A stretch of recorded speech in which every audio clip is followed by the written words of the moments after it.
책자랄 편집자들이 여러분들의 고민에 알맞은 책을 처방하는 시간. 안녕하세요. 혜진 화진의 책 처방 진행을 맡은 한국문학팀 김하진입니다. 안녕하세요. 한국문학팀 박혜진입니다. 선배. 왜? 선배 본인이 어른이라고 생각하세요? 어른이라고 생각하죠. 어른이다. 어른이 나타났다. 모르겠어요. 저희도 31살이 됐는데 31살이 된 다음날 저는 머리를 이렇게 자르고 오고 기현 씨는 떡볶이 코트를 입고 온 거예요. 이렇게 만나가지고 서로 한번 훑고 야 우리 이제 이러면 안 되냐? 이거 31살에 적절한 적합하냐? 그런 것을 체크했던 기억이 나네요. 맞아. 그리고 저는 내가 기억하는 우리 엄마의 어떤 모습을 떠올렸을 때 내가 그때 엄마보다 나이가 이제 많아졌구나 라는 생각이 종종 들어요. 그럴 때 내가 이제 나이가 들었구나라는 걸 여지없이 느끼죠. 그때 엄마는 나도 낳고 내 동생도 낳고 일하는 와중에 내 운동회도 따라오고 도시락도 싸고 너무 많은 것들을 했는데 거기에 비하면 나는 나만 챙기고 사니까 그런 것들도 좀 비교하게 되죠. 좋죠 뭐. 좋나요? 어른이라는 게 단순히 나이를 먹으면서 자연스럽게 되는 건 아닌 것 같아요. 오늘의 사연도 어른, 나이듦에 대한 고민인데요. 함께 들어보도록 하겠습니다. 소미님의 사연입니다. 안녕하세요. 저는 30대 후반 여자입니다. 그런데 외모 빼고 정신적인 것들은 20대 초반에 멈춰버린 것 같아 너무 고민스럽습니다. 제가 성인이 되자마자 바로 사회에 나왔기 때문에 어디서나 늘 막내로 사는 게 익숙해서 나이 먹는 줄도 몰랐던 것 같아요. 그러다 갑자기 20대 동생들이 조심스럽게 대하는 사람이 되어 있었고 이모, 꼰대, 화석, 틀딱 소리를 들을 나이가 되어 있었어요. 띠동갑 애기들을 사회에서 동료로 만나게 되면 새삼 제 나이를 되돌아보게 돼요. 진심으로 저 스스로가 더 이상 그들과 저를 같은 아이로 보지 않았으면 좋겠는데 정신연령 23세쯤인 저는 제 나이를 실감할 때마다 아직도 종종 당혹스럽습니다. 거울 속의 30대 여자는 이제 익숙해져서 예전처럼 부끄럽지는 않고요. 다만 셀카는 점점 안 찍게 되었어요. 그저 나이만 먹지 말고 진정한 어른이 되고 싶습니다. 나이 헛먹은 저 스스로가 부끄러워 요즘 점점 고민이 많아집니다. 저에게 좋은 책 처방 부탁드려요. 아니 왜 이러세요 자꾸 선생님. 틀딱이라니 화석이라니. 선생님 나이를 헛먹는 게 어딨어요. 그냥 먹는 거야. 근데 이게 무슨 난 너무 공감하기도 해. 저도 이제 30대 중반 지나서 31세가 된 너는 모를 것이다. 30대 중반에 주로 많은 고민들을 하는 이유가 이때 사회에서 규정하는 청년 바깥으로 이제 나가요. 청년을 뭐 몇 세부터 몇 세까지로 규정하잖아요. 그럴 때 뭐 만 34세 이렇게 끊어버리더라고.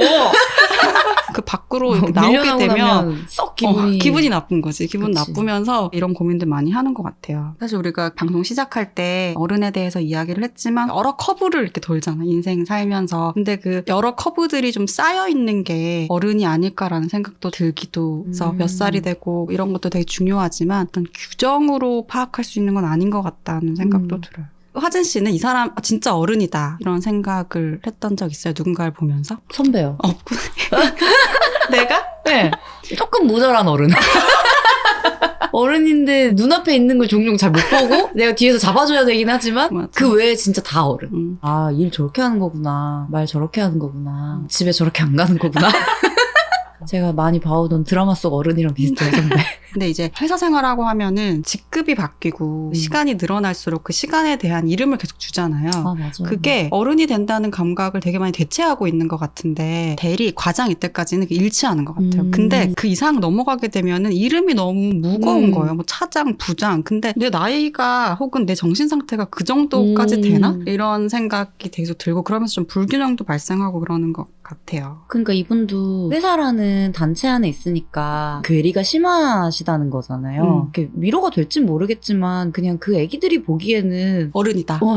제가 선배 아무리 이렇게 막 맨 땅에서 바로 뛰어도 와, 저 선배 진짜 아무것도 못 보내라고 생각을 할 때가 있을지언정 저 선배 일하는 거 보면 진짜 선배는 선배다 이렇게 되는 것들이 있잖아요. 그러니까 자신의 경험을 너무 하찮게 여기지 않으셔도 될 것 같고 본인은 너무 후배들이랑 이렇게 막역해서 잊었다고 하더라도 본인보다 경력이나 경험이 또 한참 어린 친구들한테는 이 선배가 이 언니가 뭔가 이렇게 베풀어준 것들이 다 양분이 되고 그랬을 거예요. 너무 그렇게 생각 안 하셔도 될 것 같고 그럼 이런 어른이 되는 법, 나이 듦에 대한 고민에는 어떤 책을 처방할 수 있을까요? 저희 뭐 고민을 하다가 나이 없는 시간이라는 책이 좀 생각이 났어요. 이 책은 마르크 오제라는 인류학자가 쓴 책인데 이 마르크 오제도 35살 무렵 이 고민을 했던 거예요. 35세가 넘었네? 그러면서 불안감을 갖기 시작한 거죠. 마르크 오제가? 마르크 오제가. 그래서 고민을 하기 시작한 거죠. 나이라는 건 뭘까? 그러면서 이 마르크 오제가 그동안 나이와 시간에 대해서 생각했던 것들을 정리해서 쓴 책이 바로 이 나이 없는 시간인데 이 책에서 마르크 오제가 주장하는 건 그러니까 우리는 나이라는 숫자로 환원될 수 없다라는 거고 그리고 사실 노년이라는 건 존재하지 않는다 이 주장을 해요. 나이라는 것이 사회적으로 구축된 기준이라는 거죠. 그러니까 살면서 연령 제한이라는 걸 굉장히 많이 접하잖아요. 몇 살부터 볼 수 있는 것들이 맞아. 있고 몇 살이 넘어가면 할 수 없는 것들이 있고 그게 우리를 굉장히 많이 규정하잖아요. 그걸 되게 중요하게 인식하고 산다는 건 사회 문화적 존재라는 거예요. 근데 실제로 시간은 그렇게 흐르지 않는다는 거고 사연 보내주셨던 선생님처럼 밖에서 나는 지금 10년차 11년차이고 35세가 넘어가서 청년의 끝물이고 넘어간다고 하지만 사실 내 시간은 23세에 머물러 있고 연속성을 가지고 있는 거거든요. 그걸 분할시킬 필요는 없다라는 측면으로 보는 거예요. 그리고 제가 항상 마음으로 되게 지지하는 김하진 씨의 주장이 있는데 하진 씨가 항상 18살에 학교를 가야 된다. 미친 얘기네요. 그럴 때마다 그치 그렇게 할 수 있지라는 생각이 드는데 지금 맞아요. 뭐 몇 살에 뭐 해야 되고 몇 살에 뭐 해야 되고 이게 이미 잘 안 맞는 그 시점이 온 것 같거든요. 그거를 다시 설정해야 되는 상황인 것 같고 그게 설정되지 않은 상황에서 지금 우리가 다 같이 좀 카오스를 느끼는 것 같아요. 100살도 넘어서 120살까지 산다는데 막막해. 35살이면 애긴데 애기죠. 35살 애기론. 그래서 이 나이 없는 시간은 나이에 대해서 이야기를 하자면 근본적으로는 시간에 대한 거예요. 그래서 나이는 세월의 흐름을 한 가지 방향으로만 생각하는 것이다. 시간에 대한 개념을 좀 다시 정리함으로써 나이라는 게 얼마나 좀 허구적으로 구성된 개념인 건지 우리가 사회 문화적 존재로 순응하면서 잘 살아가기 위해서 되게 정교하게 구축된 분할된 개념이라는 거를 논증하는 책이에요. 그래서 이걸 이렇게 보고 있으면 나이로부터 조금 자유로워질 수 있는 나이라는 구성된 것에 자신을 굳이 맞추지 않아도 되지 않을까라는 생각을 가지게 해준다는 점에서는 고민을 해결해 줄 수 있는 방법이 될 수도 있을 것 같아요. 그럼에도 불구하고 내가 지금까지 해보지 못한 어떤 그 마음의 시간을 내 나이와 맞게 쌓아가려면 저는 책이랑 영화들이 좋다고 생각하거든요. 내가 못 산 생인데 어떤 인물의 생을 들여다보는 것만으로 되게 좋고 거기서 내가 아직 도달하지 못한 나이 아니면 지나온 나이도 다시 사는 아까 말씀하신 것처럼 한 방향으로 흐르지 않는 시간이 예술 작품에서 가능한 것 같다는 생각이 들어요. 해피아워라는 영화를 보고 전 도움이 많이 됐어요. 37살 여성 친구 4명의 이야기예요. 4명의 여성들이 37살에 겪는 여러 혼란들. 그 삶을 제법 살아오면서 이제 어른이라고 생각했는데 하나도 어른이 아니고 안다고 생각했는데 하나도 모르는 거였고 도대체 어떻게 다음 과정들을 밟아 나가야 될지 모르겠고 이런 이야기들을 보면서 지금 내가 어디쯤 온 건지 그리고 다른 사람들은 또 어떤 고민을 하면서 살고 있는지 도움을 받을 수 있는 거죠. 영화를 통해서. 그래서 이런 것 보면 좋지 않을까 좀 추천드립니다.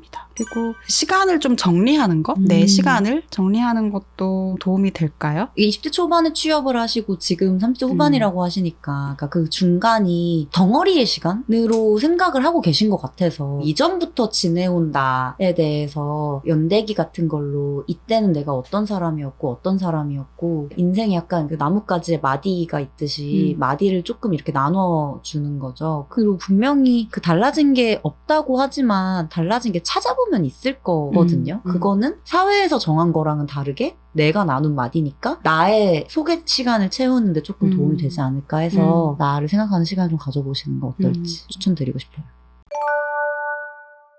그러면 진정한 어른이 되는 법에 대한 오늘의 책 처방은 나이 없는 시간과 함께 마무리하도록 하겠습니다. 비슷한 고민을 겪는 모든 선생님들 응원하겠습니다. 사연을 보내주신 모든 분들 감사드리고요. 저희 책 처방 다음 주가 벌써 마지막 방송이라고 합니다. 그래서 특별히 보이는 라디오로 진행이 된다고 하니까요. 많은 관심 부탁드리겠습니다.